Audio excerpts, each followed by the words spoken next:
असांखे अबे अम्मा जो अदब मुर्शिद आशिक़ अली शाह सेखारियो। बाबा सजन मुर्शिद करीम अमड़ के पुठी ॾेई करे न हलिया, पुठी ॾेई न हलिया।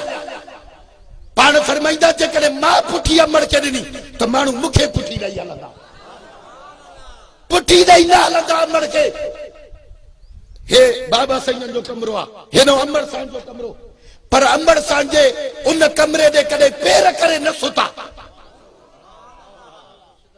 उन तरफ़ कॾहिं थुक न उछलायूं। हिकिड़े दफ़े मूंखे यादि आहे अम्मा सांडे हलनि पिया त हीअं गीचीअ में ॻारो कयो त मां ॾिसां पियो त बाबा साईं छा था कनि। हर वक़्तु अदाऊं अहिड़ियूं ॾिसंदासीं।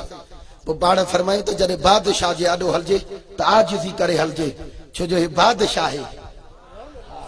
हीअं गीचीअ में ॻारो करे हलिया।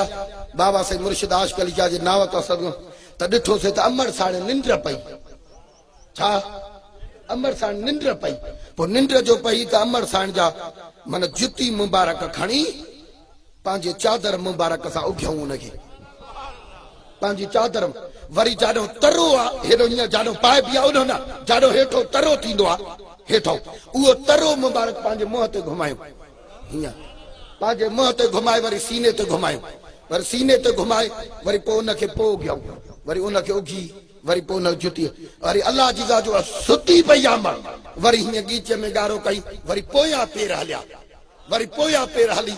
पोइ जॾहिं वरी उन कमरे मां वरी दाले मां ॿाहिरि निकिरी हालत में पहुता त वरी पहुतो बाबा सजन दादा थी हलिया। पाण पोइ जुती बि पोइ पातो त असां चयोसीं वाह सही पाण फरमायूं त भाई बादशाह रुगो हीअं हथ खणे तकदीर मटाए।